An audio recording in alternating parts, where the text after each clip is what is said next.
지난 시간에는 니고데모라 하는 사람을 통해서 우리가 거의 그리스도인의 모습 중에 형식주의의 모습을 살펴보았습니다.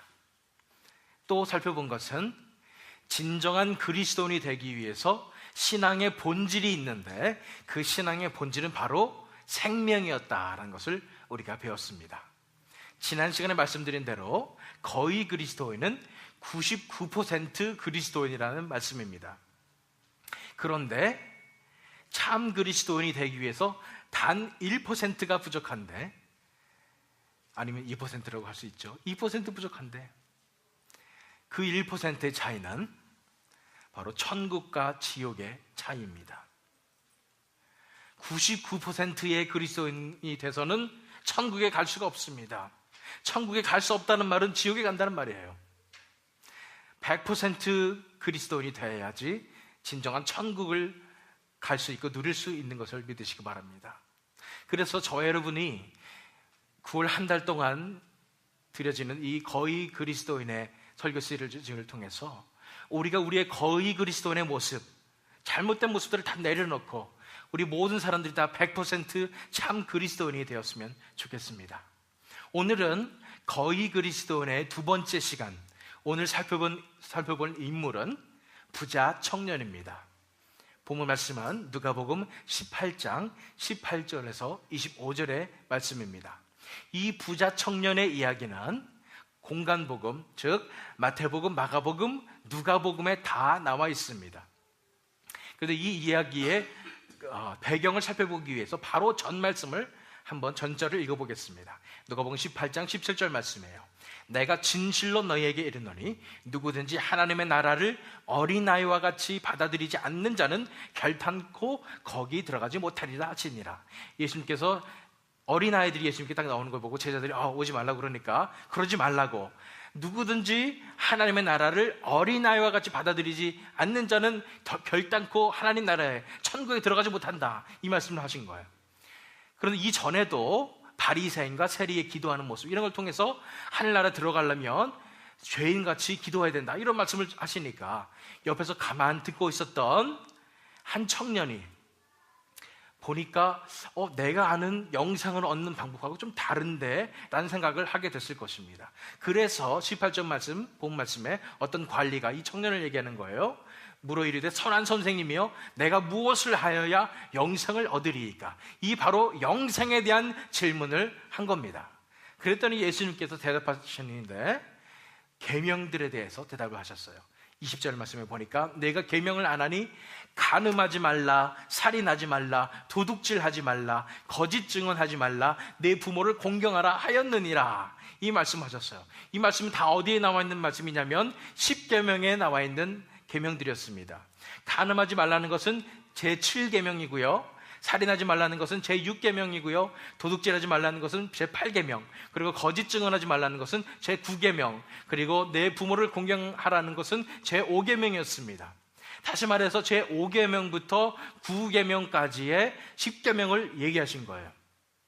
사실은요, 10계명은 크게 두 가지 파트로 나와 있습니다. 1계명부터 4계명까지는 하나님에 대한 것입니다. 하나님과 인간의 관계에 대한 것이고요, 5계명부터는 인간 사이의 관계, 사회로서의 그 관계를 말하는 것인데, 예수님께서 이 청년에게 주신 이 계명을 지켜라 하는 것은 바로 이 뒤에 있는 이웃과의 관계, 사회와의 관계에 대해서 얘기를 하신 거예요. 그랬는데 놀라운 일이 벌어집니다. 이 청년이 얘기하는 거예요. 21절에 여짜오되 이것은 내가 어려서부터 다 지켰나이다, 다 지켰다는 것입니다. 그랬더니 예수님이 거기에 대해서 뭐라고 말씀하시냐면 22절에 예수께서 이 말을 들으시고 이르시되 내게 아직도 한 가지 부족한 것이 있으니 내게 있는 것을 다 팔아 가난한 자들에게 나눠주라, 그리하면 하늘에서 내게 보화가 있으리라, 그리고 와서 나를 따르라, 이렇게 말씀하신 거예요.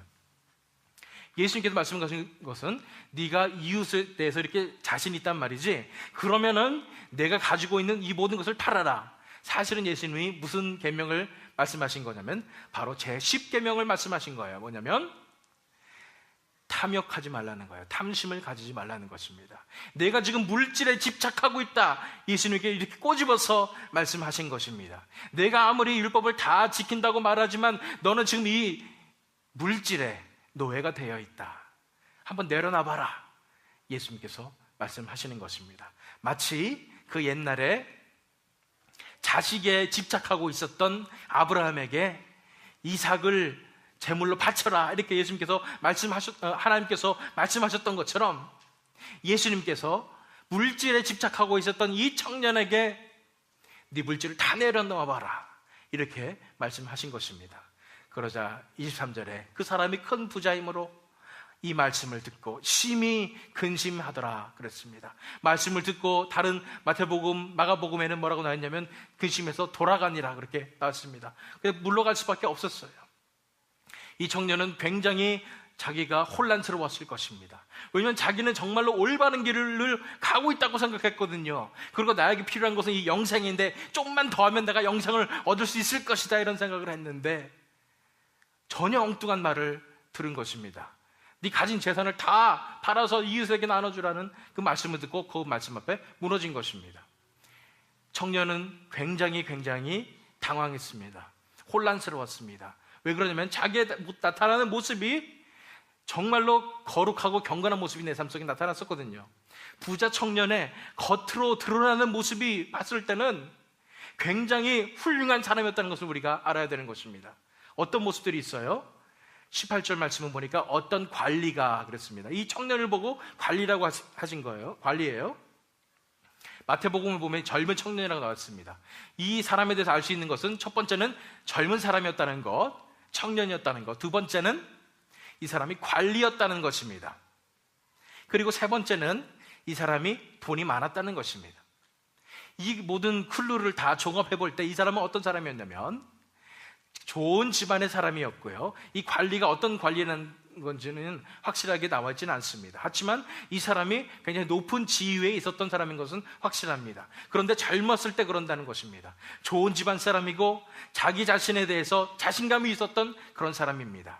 제가 볼 때는 이 사람의 이 행동 하나하나를 볼 때 이 사람은 굉장히 성숙한 사람이었습니다. 나이에 비해서 굉장히 신중하고 성숙한, 한마디로 자기 관리를 철저히 잘하는 그런 사람이었다는 것입니다.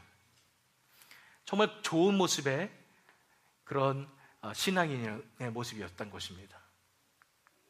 그런데 이 사람이 그냥 그렇게 높은 위치에 있고 자기 자신에 대해서 철저할 뿐 아니라 대단한 열정을 가지고 있었습니다. 18절 말씀, 하반절 말씀 보니까 내가 무엇을 하여야 영생을 얻으리이까.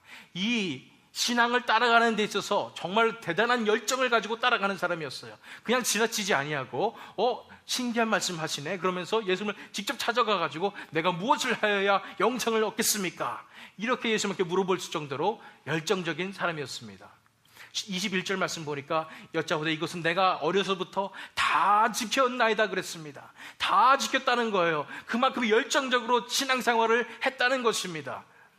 뿐 아니라 우리가 여기서 알 수 있는 것은 이 사람이 나타나는 행위가 니고데모 같이 정말 거룩하고 정말 아름다운 선행들이 나타났을 것이라는 것입니다. 우린 자세히 알 수 없지만 이 사람 부자입니다. 그런데 율법을 지켰다는 말은 뭐냐면 최소한 11조를 했다는 것입니다. 그리고 불쌍한 사람들을 많이 도와주는 그런 사람들이었다는 것입니다. 이 행동에 있어서 좀 사람들이 다 칭송하고 우르르를 수 있는 그런 놀라운 그런 훌륭한 사람이었다는 것을 우리가 알 수가 있습니다. 그런데 이게 뭐예요? 겉으로 나타나는 모습이 이랬다는 것입니다. 그렇기 때문에 본인도 착각하는 거예요. 내가 정말 그리스도인이다. 내가 정말로 신자다. 나는 정말로 대단한 신앙을 가지고 있다. 나한테 영생은 쉬울 것이다. 이런 생각을 하고 있었다는 것입니다. 예수님 뭐라고 하셨어요? 낙타가 바늘기에 들어가는 것보다 부자가 천국에 들어가는 것이 더 힘들다. 이러면서 이 청년의 신앙을 예수님께서 분별하셨습니다. 왜냐하면 이 부자 청년의 내면적인 문제점이 있었기 때문입니다. 그래서 먼저 우리가 살펴볼 것은 이 부자 청년이 얼마나 내면적인 어떤 문제점들을 갖고 있었는지를 먼저 살펴보길 원합니다. 18절 말씀을 보니까 어떤 관리가 물어 이르되 선한 선생님이여 그랬습니다. 예수님께 처음 드린 말씀이 이거예요. 선한 선생님이여. 근데 우리가 알아야 될 것은 이 선한 선생님이여라는 말이 이때 당시에는 정말로 말도 안 되는 모순의 말이었다는 것입니다. 왜냐하면 그때 당시에 선하다고 말하는 대상은 하나님밖에 없었던 거예요. 그런데 감히 이 부자 청년이 선생님에게 선한 선생님이여라는 말을 했다는 것입니다. 무슨 말인지 이해가세요? 사람은 선할 수가 없고 하나님만 선하다는 것이 그때 당시 믿음이었고 그것이 올바른 믿음입니다. 그런데 선한 선생님이여라는 말을 했습니다. 이 속에 들어있는 그 의미가 무엇입니까? 사람도 선할 수 있구나 라는 생각을 했던 것입니다. 사람에게도 선한 구석이 조금은 있구나라는 생각을 했던 것입니다. 그렇기 때문에 예수님을 하나님인 줄 모르고 선생님이라고 불렀으면서 예수님한테 선하다고 부른 것입니다. 그 말은 또 뭐냐면은 나도 좀 선해요, 당신도 좀 선하지만 나도 좀 선할 수 있는 사람입니다, 이렇게 예수님께 얘기를 했던 것입니다. 그것에 대해서 예수님 뭐라고 말씀하시냐면 19절에 예수께서 이르시되 내가 어찌하여 나를 선하다 일컫느냐, 하나님 한 분 외에는 선한 이가 없느니라. 이 말씀은 예수님이 나는 하나님이 아니다 이런 말씀하신 것이 아니에요. 청년한테 하신 말씀이 뭐냐면은 네가 나를 선생님으로 여기면서 어찌하여 나를 선하다고 일컫느냐 말이에요. 사람은 선할 수가 없다는 얘기예요. 하나님 한 분 외에는 선한 이가 없느니라, 이렇게 예수님께서 이 청년에게 말씀해 주시는 것입니다. 더 나아가서 선한 선생님이여, 이 말부터 틀렸어요. 그런데 그 다음 문장도 틀립니다. 내가 무엇을 하여야 영생을 얻으리까, 이런 말을 했습니다. 이 말은 뭐냐면 사람이 선할 수 있기 때문에 내가 뭔가 선행을 하면은 내가 영생을 얻을 수 있을 것이다 라는 잘못된 생각을 가지고 있었습니다. 그래서 예수님한테 제가 뭘 더 해야 되죠? 내가 지금까지 선행을 잘하고 살아왔는데 무엇을 더 해야지 제가 영생을 얻을 수 있겠습니까? 내가 무엇을 하면은 영생을 얻을 수 있겠습니까? 라는 그런 질문을 하게 된 것입니다. 여러분, 성경에는 사람 안에는 선한 것이 하나도 없다고 말씀하십니다. 타락한 본성에는 선한 것이 하나도 없습니다. 그런데 이 청년은 자기 본성에 대한 자신감이 있었습니다. 왜냐하면 자기를 철저히 관리하는 사람이었기 때문입니다. 그렇기 때문에 이 청년은 내가 열심히 살면은 내가 영생을 얻을 수 있을 것이라는 착각을 했던 것입니다. 그것이 청년의 첫 번째 내면적인 문제였고요. 두 번째 문제는 뭐였냐면은 21절 보세요. 여짜오되 이것은 내가 어려서부터 다 지켰나이다. 이 자신감을 보세요. 이 계명 이런 정도는 내가 어려서부터 지켰습니다. 여기서 어려서부터를 잘 살펴보면은 이런 말일 수도 있어요. 제가 나이가 지금 어리지만은 사실은요, 제가 어려서부터 이런 생활을 해온 사람입니다. 저 우습게 보지 마시고 저는 이 경험이 이렇게 풍부한 사람입니다. 어려서부터 저는 선행을 한 사람입니다 라는 그런 말을 한 거예요. 그러면서 어려서부터 다 지켰나이다. 얼마나 자신감이 넘치는지 보세요. 어려서부터 다 지켰나이다. 이 사람이 정말로 율법을 다 지켰을까요? 다 지킬 수 있습니다. 그만큼 이 사람은 자기 자신에 대해서 자신감을 가지고 있었어요.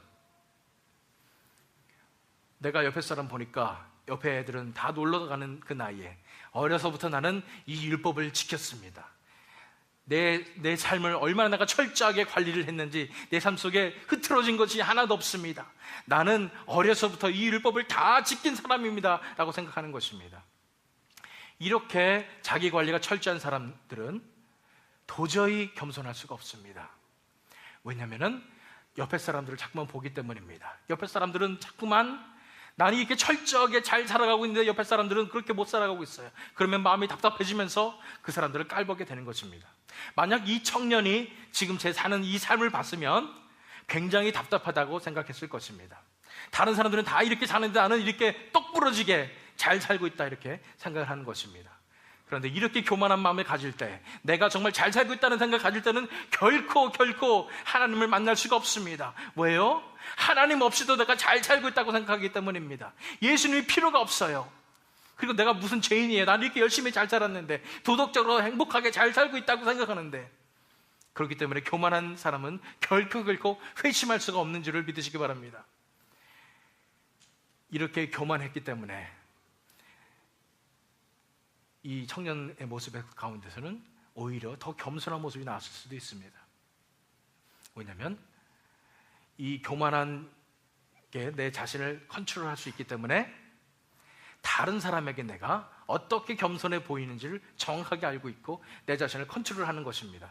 잘난 척하고 싶어도 말을 탁 닫고 얘기 안 하고 입만 열면 겸손한 얘기가 나올 수가 있습니다. 저도 옛날에 그런 훈련을 했던 기억이 납니다. 겸손한 그런 훈련을 했어요. 뭘 잘못하고 난 다음에 제가 아직 어려서 그렇습니다. 죄송합니다. 제가 잘 몰라서 그렇습니다. 교회 안에서도 제가 이런 얘기 몇 번만 하면 사람들이 다 겸손하다고 저를 존경하게 되는 것입니다. 그것이 겸손한 것입니까? 아니에요. 그 속에 더 깊은 곳에 있는 것은 자기의예요. 내가 겸손하게 보이기 위해서 내 자신을 컨트롤하는 것이고 내가 더 잘났다고 하는 것이 그 교만임을 알아야 하는 것입니다. 어쨌든 이 청년의 모습에서도 이러한 교만의 모습이 나타났습니다. 자신 있다는 거예요. 내가 내 인생을 정말로 잘 살 수 있다는 거예요. 자아에 대한 자신감이었습니다. 그것이 두 번째 문제였어요. 그런데 세 번째 결정적인 문제점이 있었습니다. 22절 말씀 보세요. 예수께서 이 말을 들으시고 이르시되 내게 아직도 한 가지 부족한 것이 있으니 내게 있는 것을 다 팔아 가난한 자들에게 나눠주라. 그리하면 하늘에서 내게 보화가 있으리라. 그리고 와서 나를 따르라 하시니, 갑자기 예수님이 상상도 하지 못한 상식에 어긋나는 그런 주문을 딱 하시는 거예요. 네 가지고 있는 재산을 다 팔아서 가난한 자들에게 나눠주라. 그랬더니 이 청년은 충격을 받아가지고, 왜냐하면 이 사람이 큰 부자였기 때문에 이 말씀을 듣고 심히 근심하게 된 것입니다. 이 청년은 잘 살았어요. 부자였어요. 집안도 잘 만났어요. 부모도 잘 만났어요. 그러나 이 청년의 이 태도를 봤을 때는 속으로 이런 생각을 했을 것입니다. 나는 하나님의 축복을 많이 받은 사람이다. 그렇기 때문에 하나님께서 나를 축복을 많이 해주셨기 때문에 나는 헌금도 많이 해야 되고 다른 사람도 많이 도와줘야 될 것이다. 이러면서 선행을 하고 많이 도와주는 이런 훌륭한 마음을 가진 사람이었다고 저는 생각되어집니다. 그런데 이 청년이 생각할 수 없었던 것은 그거 다 내놔라, 이런 예수님의 말씀을 들을 줄은 상상도 못했다는 것입니다. 그때 이 청년은 깨닫습니다. 내가 물질을 의지하고 있었구나. 내가 물질에 집착하고 있었구나. 물질이 나의 안전이요, 물질이 나의 하나님이었구나 라는 것을 깨닫게 된 것입니다. 그렇기 때문에 이 청년의 가장 큰 문제점은 바로 물질이 하나님이었다는 것입니다. 물질이 우상이 되었습니다. 물질이 날 지켜줄 걸로 생각하고 있었던 것입니다. 그렇기 때문에 그거 내려놔라 했을 때 도저히 내려놓을 수가 없어서 근심하면서 돌아갈 수밖에 없었던 것입니다. 이 청년의 이런 내면적인 문제점을 봤을 때 우리가 근본적으로 이 청년이 뭐가 잘못됐는지를 우리가 볼 수가 있습니다. 이 부자 청년의 근본적인 문제점이 있으니 뭐냐면 바로 자신의 자아를 유지하고 또 세상도 누리면서 거기에다가 영생을 더하려 했다는 그런 것이 가장 큰 문제였다는 것입니다. 자신의 자아를 유지할 뿐 아니라 오히려 자신의 자아를 더 키워요. 자아를 실현하려고 그래요. 그러면서 세상도 누칠 못하고 누리는 거예요. 누리려고 하는 거예요. 거기에다가 그냥 영생 하나 더 하려고 했다는 것입니다. 그것이 성경의 법칙일까요? 그렇지 않습니다. 오히려 자아가 온전히 죽어지고 세상도 다 내려놓아야지 그때서야 하나님께서 주시는 놀라운 영생의 삶이 펼쳐지는 것입니다. 이 청년의 경우를 보면서 우리 자신을 돌아보기 원합니다. 우리가 혹시 이렇지 않은지 우리 자신을 돌아보기 원하는 것입니다. 우리도 지금 역시 이 자아 때문에 살고 있지는 않은지, 자아에다가 우리가 지금 모든 것을 다 쌓고 있지 않는지, 자아 위에다가 우리 신앙생활도 내 자아를 위해서 다 쌓고 있지 않는지 우리 자신을 돌아보기 원합니다. 자아 위에 계속 신앙이 쌓이는 거예요. 교회에서 열심히 봉사도 하고 삶 속에서 내 삶을 컨트롤 잘 하기 때문에 세상에서도 성공하고 세상에서도 인정받고, 뿐 아니라 교회에 오니까 열심히 봉사도 하고 열심히 신앙생활하는 것 같고 열정도 있고, 또 이런 분들은 또 재정적으로도 풍부하기 때문에 사람들에게 베푸는 것도 잘하고, 한마디로 어떤 모습을 볼 수 있냐면, 상상해 보세요. 큰 교회에 어떤 돈 많은 그런 장로님 생각하시면 됩니다. 항상 사 먹이고 항상 베푸시고 이런 아름다운 모습이긴 하지만은, 이런 모습이 나타나지만 그게 혹시 우리 자아 위에 쌓여져 있었던 신앙들이 아닌가를 우리가 돌아보길 원하는 것입니다. 많은 크리스천들의 로망이 있습니다. 제가 평신도 때도, 제가 주의 종의 길을 가기 전에도 저한테는 로망이 그거였습니다. 뭐냐면 돈 많은 장로님이 되는 거. 그래서 나는 뭐 선교사도 나갈 수도 없고 또 직접 뭐 말씀을 전한 사람, 이런 사람 될 수는 없지만, 내가 은사를, 돈 버는 의사를 딱 받아가지고 내가 돈 많이 벌어서 선교사도 후원하고 교회도 짓고 내가 이랬으면 좋겠다, 이런 생각을 제가 하고 있었던 것 기억이 납니다. 혹시 여러분도 그런 생각하고 있지 않습니까? 그거는 뭐가 잘못됐냐? 첫 번째는요, 적극적으로 마음속 깊은 것을 보세요. 내가 그 돈 많은 것을 누리고 싶어서 그런 것이 아닌지 살펴보시고, 소극적으로는 적어도 돈이 많아서 내가 누리지 못해도 내가 정말 안정적이고 싶지 않은지, 그 마음을 우리가 돌아볼 줄 알아야 되는 것입니다. 우리가 언제 그걸 알게 됐냐면, 하나님이 예수님께서 말씀하셨던 것 같이 네 그 물질, 재산 다 내려놓을래? 이럴 때 우리의 신앙을 알 수가 있습니다.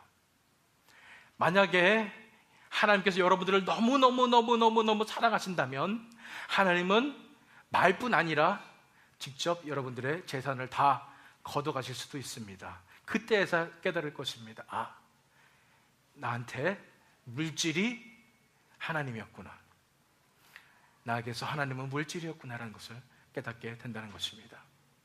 부자 청년의 근본적인 문제점이 이것이었어요. 자신의 자아는 내가 유지하고 세상도 누리면서 거기다 영생만 이렇게 더하게 하려고 했던 것입니다. 영생이 그런 걸까요? 그렇게 얻어지는 것일까요? 아닙니다. 영생은 어떻게 얻어지는지 볼까요? 18장 22절 말씀 보시기 바랍니다. 예수께서 이 말을 들으시고 이르시되 내게 아직도 한 가지 부족한 것이 있으니 내게 있는 것을 다 팔아 가난한 자들에게 나눠주라. 다 내려놓으라는 것입니다. 내가 붙잡고 있었던 것을 다 내려놓으라는 것입니다. 99% 팔아서 나눠주고 1% 갖고 먹고 살라, 이렇게 말씀하셨어요? 아니에요. 100% 다 내려놓으라고 말씀하시는 것입니다. 그렇다고 해서 오해하셔가지고 100% 다 팔아가지고 헌금해서 교회 헌금해라, 이런 거 아니고요. 내 마음속에 있는 그 집착을 다 내려놓으라는 것입니다. 99%도 아니고 100% 다 내려놓으라는 것입니다. 영생은 뭐냐면 자아와 세상을 100% 내려놓음으로써 얻을 수 있는 것임을 믿으시기 바랍니다. 내 자아와 내가 가지고 있었던 세상에 누릴 것, 이런 모든 것들을 다 100% 다 내려놓아야지 얻을 수 있는 것이라는 것입니다. 내려놓는 것이 그럼 무슨 뜻일까요? 어떻게 하면 내가 내려놓을 수 있을까요? 그것을 가장 쉽게 알 수 있는 질문이 하나 있습니다. 그것은 뭐냐면은 이것입니다. 하나님이 당장 이것을 가져가셔도 좋습니까? 라는 질문에 yes 라고 대답할 수 있다면 그것은 내려놓은 것입니다. 우리 뭐가 있습니까? 우리 물질이 있습니다. 우리 사랑하는 물질이 있고요. 우리의 퓨처가, 우리 비전이 있을 수도 있습니다. 내 앞으로의 삶, 또 내 가족이 있을 수 있습니다. 내 부모님, 내 자식들, 이 모든 것들, 내가 추구하는 모든 것, 내가 명예를 추구하고 있다면 명예, 권력을 추구하고 있다면 권력, 이 모든 것 속에서 하나님께서 내가 너 이거 가져가도 괜찮으냐라고 물어보실 때 우리가 yes라고 대답하지 못한다면 그것은 우리가 집착하고 있다는 것입니다. 우리 삶을 돌아보시기 원합니다. 내가 다 거기에, 그 질문에 다 yes 할 수가 있는지,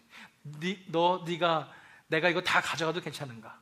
그래서 yes라고 대답할 수 있다면 여러분들은 다 내려놓으신 분들입니다. 그때부터 영생의 삶이 우리 삶 속에 시작될 줄 믿습니다. 18장 25절 말씀 보세요. 낙타가 바늘귀로 들어가는 것이 부자가 하나님의 나라에 들어가는 것보다 쉬우니라 하시니. 그래서 어려워요. 부자가 자신의 하나님이 바로 물질이었던 거예요. 물질이 없어지면 정말 어떻게 할 수가 없어요. 자기의 안정성도 다 떨어지고 지금까지 자기 자신이 쌓아왔던 신앙이 다 물질 위에서 쌓아졌던 것이었던 것이에요. 물질이 되니까 남을 도왔던 것이고, 물질이 되니까 헌금됐던 것이고, 물질이 되니까 폼 잡고 다녔던 것입니다.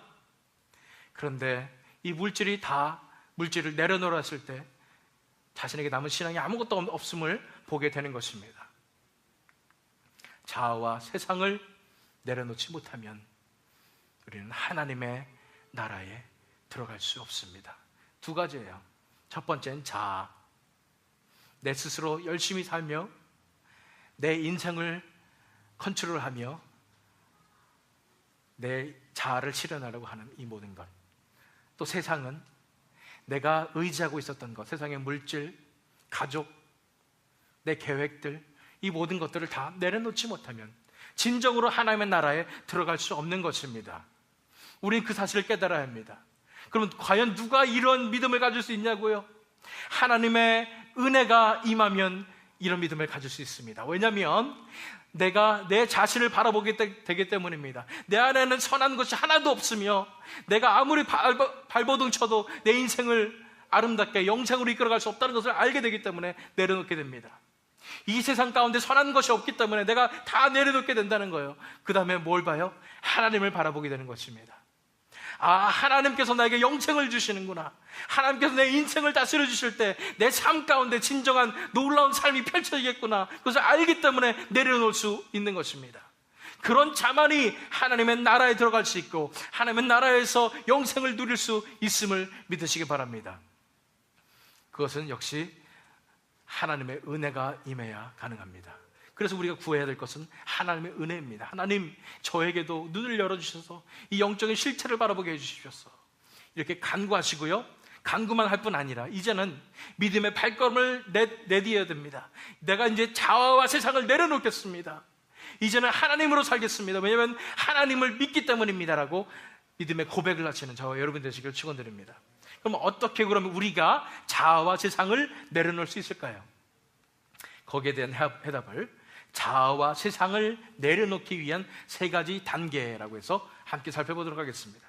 우리가 자아와 세상을 이제 내려놓아야 된다는 것을 알았습니다. 그런데 어떻게 그럼 도대체 내려놓을 수가 있겠습니까? 그 첫 번째는 19절 말씀 보세요. 예수께서 이르시되 내가 어찌하여 나를 선하다 일컫느냐. 하나님 한 분 외에는 선한 이가 없느니라 말씀하셨어요. 이거를 깨달아야 됩니다. 하나님 한 분 외에는 선한 이가 없어요. 다시 말해서 내 속에는 선한 것이 1%도 없습니다. 나는 전적으로 타락했다는 것을 우리가 인정해야 하는 것입니다. 내 속에는 선한 것이 하나도 없어서 내 삶을 이끌 수도 없는 그런 존재임을 우리가 깨달아야 되는 것입니다. 첫 번째 단계가 뭐예요? 내 자신에게 선한 것이 하나도 없음을 인정하라는 것입니다. 내 자신에게 선한 것이 하나도 없어서 내가 내 삶을 이끌려고 할 때 내가 무너질 수밖에 없음을 인정하라는 것입니다. 그것이 다 내 자아가 쌓이는 것임을 인정하라는 것입니다. 내 자아 위에 쌓았던 모든 것들이 다 헛것임을 인정하시길 바랍니다. 내가 내 자아 위에 쌓았던 모든 신앙조차도 다 헛것이었음을 인정하길 바랍니다. 만약에 제가 이렇게 말씀을 드리면 많은 분들이 가슴이 아프실 것입니다. 가슴을 호흡 파는 것 같을 수도 있습니다. 가슴을 도려내는 것 같을 수도 있습니다. 왜냐하면 내가 지금까지 살았던 이 신앙생활이 다 자아 위에 쌓여 있었는데 그걸 무너뜨려야 된다니까 너무나 힘들 수도 있습니다. 그런데 제가 말씀드리고 싶은 것은 도망가지 마세요. 하나님께서 여러분의 마음을 후벼 파실 때에, 찌르실 때에 도망가지 마시기 바랍니다. 자기 합리하시기 마시기 바랍니다. 하나님 앞에 정직하게 정면 돌파하시기 바랍니다. 하나님 앞에 내려놓으시길 바랍니다. 그리고 선포하시기 바랍니다. 내 자신에게 선한 것이 하나도 없습니다. 매일매일 나는 죄인 중에 괴수입니다라고 고백하는 사도 바울처럼 고백하는 삶을 살아야 되는 것입니다. 로마서 7장 18절 말씀입니다. 내 속 곧 내 육신에 선한 것이 거하지 아니하는 줄을 아노니 원함은 내게 있으나 선을 행하는 것은 없노라. 내 속 내 육신에 선한 것이 거하지 않아요. 선한 것이 살지 않아요. 내 속엔 선한 것이 없습니다. 이것을 인정해야지 우리가 우리의 자아를 내려놓을 수가 있습니다. 우리 힘으로도 열심히 잘 살 수 있다고 생각하는 것이 아니라 이제는 내려놓게 되는 것입니다. 우리 인생을 잘 관리할 수 있다고 생각하는 것이 아니라 내려놓아야 한다는 것입니다. 첫 번째 단계가 내 자신에게 선한 것이 하나도 없음을 인정하십시오라는 것이었고요. 두 번째는 무엇일까요? 20절 말씀 보시기 바랍니다. 20절 말씀에 예수님께서 계명을 주시죠. 내가 계명을 안 하니 간음하지 말라, 살인하지 말라, 도둑질하지 말라, 거짓 증언하지 말라, 내 부모를 공경하라 하였느니라. 이것에 대해서 청년이 대답한 거 보세요. 여짜오되 이것은 내가 어려서부터 다 지켰나이다. 청년은 생각했어요. 내가 말씀을 다 지키는 사람이었다고 생각을 했습니다. 왜냐하면 그 말씀에 있는 그 겉모습을 다 따라 했거든요. 그 예수님께서 말씀하시는 것은 그 말씀의 겉모습이 아니라 말씀에 들어가 있는 하나님의 생명을 얘기한 것입니다. 뭐예요? 말씀 안에 담겨진 예수님의 생명을 만나야 하는데 말씀 안에서 이걸 해라 그러니까 그것만 지키고 겉으로 나타나는 모습만, 형식만 지킨 것입니다. 말씀 안에 무엇이 들어있습니까? 말씀 안에는 예수님의 생명이 들어가 있습니다. 하나님에 대한 사랑이 들어가 있습니다. 하나님의 사랑이 그 안에 들어가 있습니다. 말씀 안에서 우리가 예수님을 만나게 되는 것입니다. 우리가 자아와 세상을 내려놓기 위해서 우리가 해야 될 일은 말씀을 그냥 이렇게 해야 되니까 법칙에 따라서 우리가 지키는 것이 아니라 그 속에 들어가 있는 예수님의 생명을 만나야 되는 것입니다. 그 속에 들어가 있는 예수님을 만나야 하는 것입니다. 예수님의 인격을 만나야 하는 것입니다.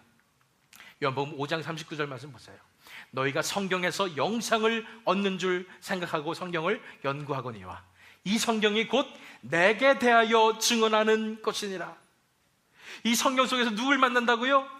예수님을 만나는 것입니다. 성경에서 영상을 얻는 줄 알고 성경을 우리가 상고하고 생각하고 성경을 연구하지만은 이 성경이 곧 누구에 대해서요? 예수님에 대해서 증언하는 것이라는 것을 우리가 알아야 합니다. 말씀 안에 담겨진 그 예수님의 생명을 만남으로써 형식이 아니라 생명으로 나아가는 그런 것이 바로 자아와 세상을 내려놓기 위한 두 번째 단계인 것입니다. 마지막 세 번째 단계는 뭐냐면 22절 말씀에 나온 것처럼 예수께서 이 말을 들으시고 이르시되 내게 아직도 한 가지 부족한 것이 있으니 내게 있는 것을 다 팔아 가난한 자들에게 나눠주라. 그리하면 하늘에서 내게 보화가 있으리라. 그리고 와서 나를 따르라 하시니 그 사람이 큰 부자이므로 이 말씀을 듣고 심히 근심하더라고 했습니다. 예수님께서 왜 굳이 이 청년에게 이 말씀을 하셨을까요? 예수님은 꿰뚫어 보셨어요. 이 청년의 남은 마지막 보루가 바로 물질이었다는 것을 아셨기 때문입니다. 우리 각 사람에게도 마지막 남은 보루가 다 있습니다. 자아 세상을 내려놓기 위해서 세 번째 단계는 바로 자신의 마지막 보루를 내려놓고 예수님을 따르는 것입니다. 마지막 보루는 뭐예요? 이것만은 내가 내려놓을 수 없다는 것입니다. 이 부자 청년에게는 물질이었습니다. 어떤 사람에게는 자신의 미래, 자신의 계획, 자신의 비전, 어떤 사람에게는 가족, 어떤 사람에게는 자신이 즐기고 있는 세상 것들, 이럴 수 있습니다. 결코 이거는 못 내려놓겠다 생각하는 것들이 있다는 것입니다. 제가 지난 주일에 청년들 모임에 가서 제가 말한 것이 있습니다. 제 마지막 보루는 뭐였냐면 성악이었다 이렇게 얘기를 했습니다. 정말 다 내려놓겠는데 이 성악 이것만은 못 내려놓겠다더라 이 말을 했었습니다. 그런데 제가 내려놨다고 그랬습니다. 여러분들의 마지막 보루는 무엇입니까? 여러분들이 최소한 한 가지씩은 다 가지고 있다고 생각합니다. 그런데 그것을 내려놓고 예수님을 따라야 된다는 것입니다. 이 청년에게는 물질이었지만은 그 뒤에 말씀 보세요. 누가복음 18장 뒤에 말씀 보면 28절에 베드로가 이렇게 얘기합니다. 베드로가 여짜오되 보옵소서 우리가 우리의 것을 다 버리고 주를 따랐나이다. 베드로의 경우는 그러나 청년과 다르게 자기 것 모든 것을 다 버리고 따랐다는 것입니다. 베드로의 마지막 남은 보루가 무엇이었을까요? 그것이 마태복음 4장 19절에서 20절 말씀에 나와요. 말씀하시되 나를 따라오라. 내가 너희를 사람을 낚는 어부가 되게 하리라 하시니 그들이 곧 그물을 버려두고 예수를 따르니라. 그들에게 마지막 남은 보루가 있었으니 그것이 바로 그물이었습니다. 그물이 있어야지 고기 잡고 먹고 살잖아요. 그런데 그 그물을 베드로는 내려놓고 버려두고 예수님을 따라갔다는 것입니다. 이 베드로처럼 우리의 마지막 보루가 무엇이든지 간에 하나님께서 내려놓기를 원하십니다. 그래야지 예수님을 따라갈 수가 있습니다. 그래야지 예수님께서 우리의 삶을 다스려 주실 수 있습니다. 그래야지 예수님께서 우리의 삶을 바로 잡아주실 수 있습니다. 우리가 아등바등 이거 못 놓겠어요 하면서 우리가 뜻대로 살아갈기 위해서 때는 하나님께서 도와주실 수가 없어요.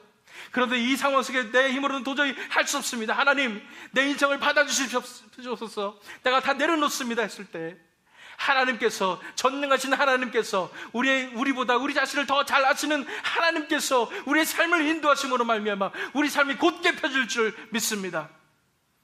그래서 어떻게 해요? 자신의 마지막 보루를 내려놓고 예수님을 따르시길 바랍니다. 그것이 우리가 마지막으로 해야 될 단계입니다. 자아와 세상을 내려놓기 위해서 내 자신에게 선한 것이 하나도 없음을 인정하고 말씀 안에 담겨진 예수님의 생명을 만나고 이제 자신의 마지막 보루를 다 내려놓고 예수님을 따라갈 때에 우리가 자아와 세상을 내려놓을 수 있을 줄 믿습니다. 이제 마지막 초청의 말씀을 드립니다. 저와 여러분이 이 말씀 안으로 나갔으면 좋겠습니다.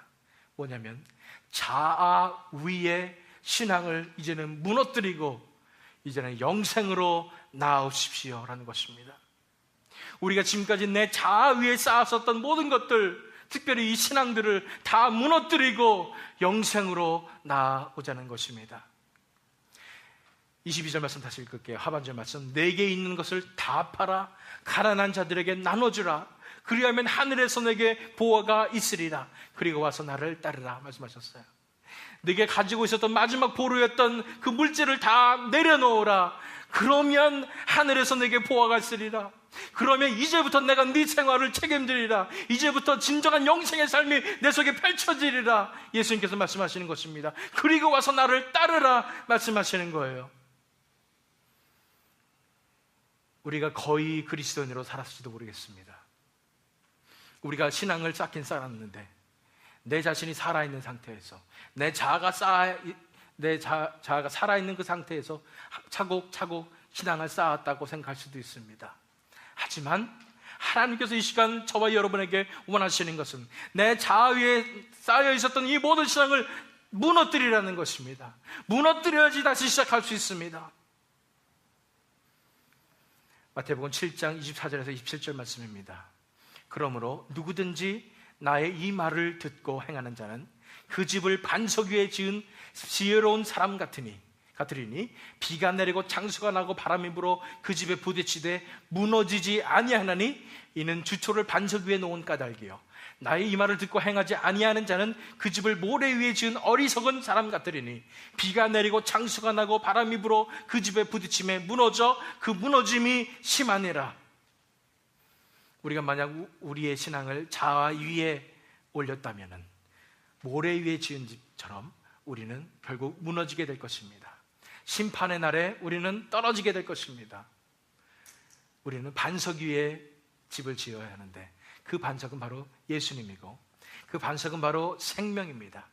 우리 속에 임하시는 하나님의 새 생명으로 우리가 거기에서부터 우리의 신앙을 쌓아갔을 때 그 신앙을 통해서 하나님께서 역사하실 줄 믿습니다. 만약 우리가 자아 위에 내가 신앙생활을 쌓아놨기 때문에 내가 이 자아를 무너뜨리는 걸 못하겠다면 이 시간에 결단하시고 무너뜨리시길 원합니다. 우리가 무너뜨려야지 다시 쌓을 수가 있습니다. 제가 지난 시간에 말씀드린 대로 지금까지 살아온 모든 30년, 50년 살아온 이 신앙생활이 다 무너지는 것 같이 느껴지지만 내가 죽는 것 같이 그렇게 느껴지지만은 만약 우리가 무너뜨렸을 때에 다시 예수님의 생명으로 세울 때에 그 30년의 세월이 헛되지 않았음을 우리는 알게 될 것입니다. 그 속에서 이 신앙이 제대로 정립되도록 하나님께서 인도하실 줄 믿으시기 바랍니다. 제가 단추 얘기도 말씀드렸었죠. 첫 단추를 잘못 끼고 끝까지 계속 고치려고 해봤자 소용이 없다는 것입니다. 단추를 다 풀어버려야지 다시 첫 단추부터 잘 낄 수가 있다는 것입니다. 우리가 자아위의 신앙을 무너뜨리고 영생으로 나오게 될 때에 그때야 우리가 진정한 하나님의 신앙으로 하나님을 믿는 그 생명으로 우리가 나올 수 있음을 믿으시기 바랍니다. 이제 저와 여러분에게 하나님께서 말씀하시는 것은 이것입니다. 이제 거의 그리스도인이 되지 말아라. 99%지만 그거 다 무너뜨려라고 말씀하시는 것입니다. 이 자아의 신앙을 무너뜨리고 이제는 예수님의 생명으로만 나아가라. 생명으로 나아갈 때 내가 그 속에서 내가 너를 인도하고 채워주리라 말씀하시는 것입니다. 저와 여러분에게 말씀하시는 줄 믿습니다. 저는 99%고 뭐건 간에 1%도 신앙이 없는 것 같다고요? 그래도 무너뜨리시기 바랍니다. 내 자아를 무너뜨리시길 바랍니다. 내 자아로는 아무것도 할 수 없음을 고백하며 그 속에서 온전히 무너지시길 바랍니다. 그때에 하나님께서는 주실 수 있는 그런 영생으로 우리가 나오게 될 것입니다. 하나님 앞에 간구하시길 바랍니다. 기도하시기 바랍니다. 내가 이제는 더 이상 자아로 살지 않겠습니다. 내가 이제는 더 이상 물질로 살지 않겠습니다. 세상으로 살지 않겠습니다. 이제는 하나님으로 살겠습니다. 하나님께서 주신 생명으로 살겠습니다. 이 시간 다 같이 고백드리는 시간 갖도록 하겠습니다. 다 같이 이 시간 하나님 앞에 기도하시겠습니다.